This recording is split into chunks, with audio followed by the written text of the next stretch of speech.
Bom dia, boa tarde, boa noite. Eu sou o professor Paulo Sérgio e hoje a gente vai conversar sobre patrocínio na área do esporte. Então, o objetivo da aula de hoje é a gente conversar um pouco sobre o patrocínio na área esportiva, trazendo algumas definições, mostrando alguns benefícios, como que funciona, quais são os elementos relacionados, como é que a gente pode traçar uma estratégia para que um atleta consiga um patrocínio, e alguns exemplos na área esportiva. Então, a gente sabe que o esporte ele movimenta cifras bilionárias, né, em todo o mundo. Isso já vem se falando há décadas e as cifras só vêm aumentando à medida em que o tempo vai passando. A gente sabe que o marketing esportivo ele é uma das funções fundamentais dentro do negócio esportivo, né? Alguns autores consagrados da área colocam isso dentro da literatura. E considerando que as atividades do meio esportivo elas se desenvolvem num clima que é amistoso, que é mais espontâneo, que está associado à diversão, né? As empresas percebem que o esporte é um espaço, né, para aproveitar uma oportunidade em que pode ser associado a determinadas marcas, muitas vezes marcas fora da área esportiva, para que a sua marca, no caso, elas possam ser lembradas positivamente. E a partir daí a gente começa a pensar na ideia de aproximação de empresas, né, nessa perspectiva do patrocínio. Então, a gente tem registros mostrando, né, que fabricantes de produtos esportivos já vinham trazendo a ideia de divulgação e propagação da sua marca associada a clubes, equipes e atletas já há bastante tempo. E aí, vamos então falar o que é patrocínio. Então, tem uma definição que traz que é um investimento que uma entidade faz com a finalidade de atingir públicos específicos e receber em troca algumas vantagens como incremento de vendas, promoção, melhor imagem e simpatia do público. Então, é comum a gente ver marcas que patrocinam esporte, em que o seu produto ou seu serviço eles não têm absolutamente nenhuma relação direta com o esporte. No entanto, são feitas parcerias, né, por meio do patrocínio, em que ambas têm benefícios.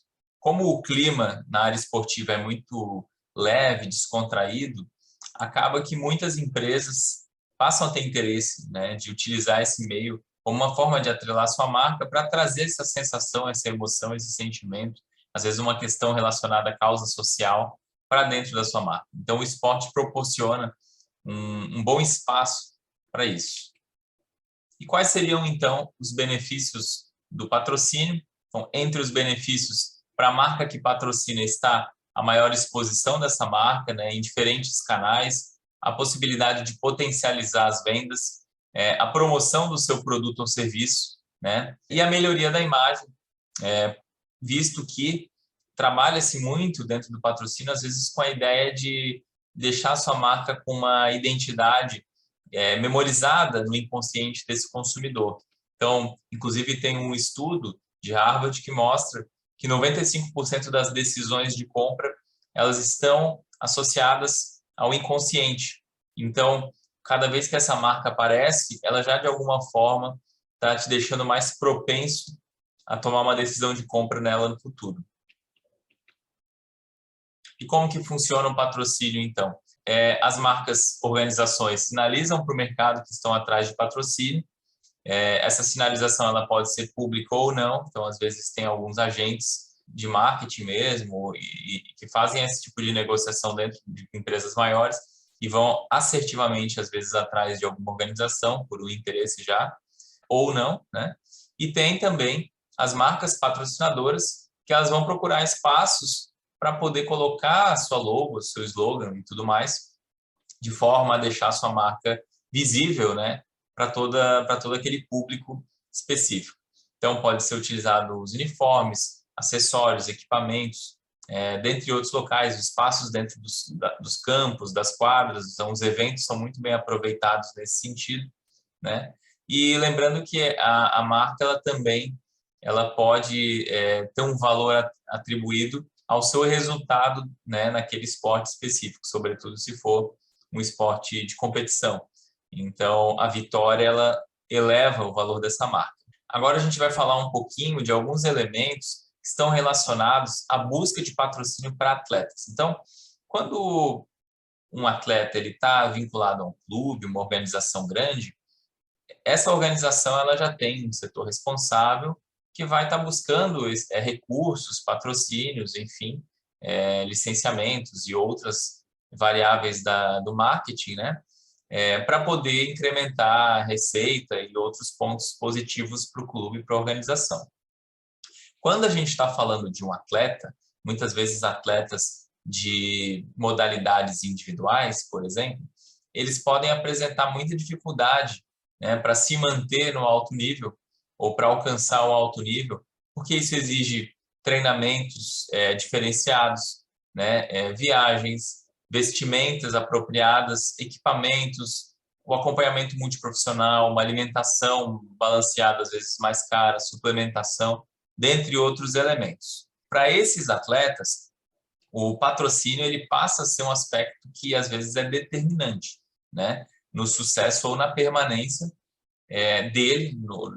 dela, né, desse atleta, no alto nível, no alto rendimento. Como o treinador, o coach, né, o professor, a nomenclatura varia, mas o profissional de educação física naquela posição está envolvido diretamente com o atleta, muitas vezes ele que acaba fazendo essa ponte, até porque às vezes já tem um network na área, então ele aproveita os contatos dele para tentar conseguir algum tipo de incentivo, patrocínio para aquele atleta, para que esse atleta, então, ele tenha uma maior chance naquela modalidade, né? E lembrando que o atleta, no meio dos negócios, ele é visto, para quem vai patrocinar, né, esse atleta, como um negócio. Então, existem alguns cuidados essenciais para que esse atleta, né, visto como um negócio, possa atrair patrocinadores. Então, ele precisa cuidar de algumas coisas, né? E a gente vai falar um pouquinho agora de alguns elementos que são muito importantes e que podem contribuir para que o atleta consiga um patrocínio, né, se ele se preocupar com todos esses elementos. Um primeiro ponto é criar um currículo, um portfólio que contenha dados, né, desse atleta relacionado àquela modalidade, fotos, vídeos, recortes, campeonatos que participou, resultados nesses campeonatos, entrevistas, sites, tudo que tiver sobre o atleta relacionado àquela modalidade é um currículo dele naquela modalidade. Então, é diferente de um currículo acadêmico, né, ou de um negócio convencional, mas pode ter também esses elementos, mas o principal é o resultado que ele apresenta para aquela modalidade. Um segundo ponto, ao procurar, né, ao fazer essa prospecção de patrocinadores, esse atleta ou a equipe dele, ou coaches, né, quem tiver responsável por isso, tem que procurar ou buscar procurar de uma maneira mais assertiva. Então, já vai em empresas que têm uma probabilidade maior de aceitar, de patrocinar atletas com o perfil, né, desse atleta. Então, buscar empresas que possuem negócios em ramos similares, empresas que tenham o perfil já realizar o patrocínio para outros atletas, muitas vezes isso é publicizado, então dá para ter uma ideia já. Empresas que tenham programas de patrocínio, algumas têm. Ver a conduta ética dessas empresas, porque também não adianta se aproximar de uma empresa às custas de tudo, de qualquer coisa, porque isso pode ser ruim para o atleta, para a imagem do atleta no futuro, para conseguir patrocínios melhores no futuro, né? Mas é bom considerar isso, é importante. Aí nós temos o terceiro ponto, que é deixar claro às empresas o que elas vão ganhar. Então, aqui é um aspecto muito relacionado ao profissionalismo, né? É importante que esse atleta, essa equipe que está por detrás dele, apresente um projeto estruturado, um planejamento, como que é o treinamento, quais são as competições que ele vai participar, quais são os objetivos dessa competição e de que forma que ele vai expor a marca, já que a marca está investindo nele, né, patrocinando esse atleta, como que esse atleta vai, de fato, ajudar a marca, né, na exposição dela. Tá? Isso é muito importante. O quarto ponto é mostrar as atividades, então, que está relacionado com o que eu falei um pouco antes ali, mas qual é a agenda, qual é a rotina, quais são os eventos, quando que vai aparecer na mídia, deixar todos esses patrocinadores, né, na medida do possível, e se fizer sentido para cada realidade, cientes de quais são os momentos em que vai acontecer essa exposição, porque às vezes a empresa, a organização que está patrocinando ver ao vivo pode ser um diferencial para ela também, tá? Ter uma boa exposição, então esse atleta ele precisa mostrar o que ele está fazendo, procurar visibilidade nas mídias, em eventos, nas redes sociais. Então, às vezes algumas pessoas da equipe, quando tem equipe, ficam responsáveis por isso, né? Tentar passar informações para jornalistas locais e outras formas nesse sentido.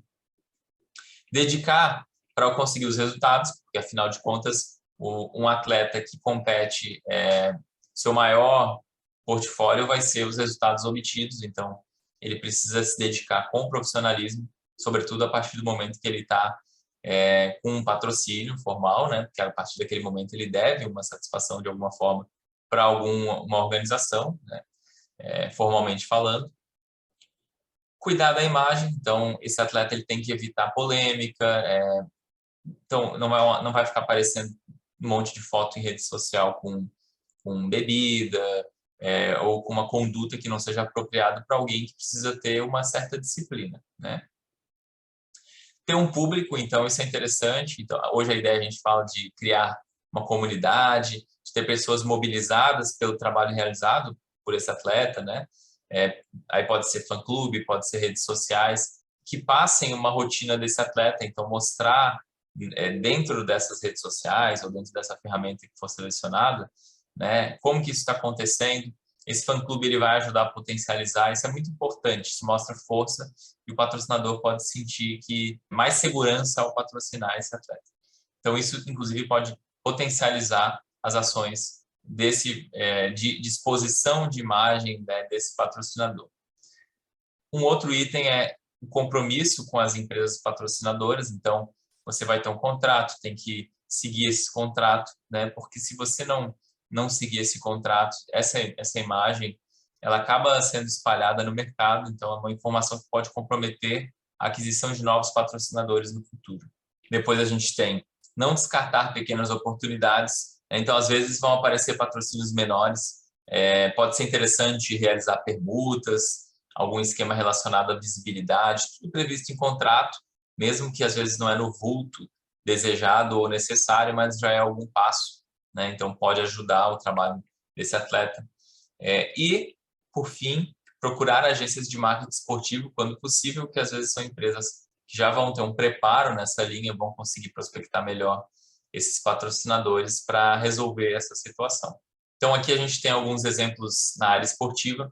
Então nessa matéria mostra que a Nike vai superar a Adidas, né, no patrocínio esportivo, trabalhando aí com cifras quase na casa dos 2 bilhões, né, valores bastante altos, embora a Adidas permaneça sendo a marca, né, que vai colocar mais, vai investir mais com patrocínios no futebol. Aí eu fiz alguns recortes, né, de notícias sobre o patrocínio relacionado à área esportiva. Então, o Nubank vai patrocinar a Copa do Mundo de 2022, junto com outras marcas, ó, Adidas ali, Coca-Cola, né, e outras tantas. A Globo completa os patrocinadores para o futebol de 2021, aqui também é uma matéria um pouco mais antiga. Santander lança estratégia de incentivo ao ciclismo e anuncia apoio a Henrique Avancini, aí ele embaixo mostra também, falando um pouco da política de patrocínio dela, isso aí está no site do Santander. No Flamengo, a Moss amplia o patrocínio para o basquete. No surf, né, fala que é um negócio bilionário e fala também um pouco da questão com o patrocínio do Medina, né, que é um atleta do surf mundialmente conhecido e brasileiro. E aqui tem alguns exemplos na área esportiva com relação à Copa de 2018, para a gente ter uma ideia de valores. Então, a gente tem, de um lado, os parceiros e, do outro, os patrocinadores. Então, entre os parceiros, muita permuta no sentido de trabalho, serviços, produtos. Então, por exemplo, a Adidas, na Copa de 2018, teve relacionado a materiais esportivos, a Coca-Cola com publicidade, né? Aí aquela outra empresa com recurso, aí tem uma outra que também ali o viés social, então ela levava as crianças para entrar no estádio. A Hyundai trabalhou a questão de ônibus para os países ali levarem seus atletas. A Qatar Airways voos. A Visa trabalhou com incentivo de clientes ao evento para poder trazer mais gente para a Copa. E do lado direito, os patrocinadores. Aí a gente vê os valores. Ó. Budweiser, 180 milhões. Mesmo valor do McDonald's, a Vivo 120 e outras duas empresas 40 milhões. Então é mais ou menos isso que foi publicizado também, né? Pode ser mais, a gente não sabe, mas dá para ter uma ideia de quanto que está rodando, então, dentro de um evento como a Copa do Mundo. E no Brasil, né, agora a gente já que estamos falando de Copa do Mundo, quais são as marcas mais lembradas pelo brasileiro quando a gente pensa em Copa do Mundo? Teve um estudo que fez isso. É de 2013, é um pouco antigo, mas olha só. Nesse estudo, que é da Hello Research, mostrou que a Coca-Cola é a marca mais associada à Copa do Mundo. Né? Então, 32% das pessoas fizeram essa associação. Né? E ali do lado vocês vão ter segmentados entre homens e mulheres. Né? Então, depois veio a Nike, depois a Caixa Econômica Federal, Bradesco, Banco do Brasil, ó, os bancos todos juntos, né? Isso é bastante interessante. Itaú. Depois Petrobras, depois Adidas, depois Vivo, Brahma, Skol, Guaraná e TIM. Aqui são algumas das referências utilizadas nessa apresentação. E eu espero você na próxima aula. Até mais!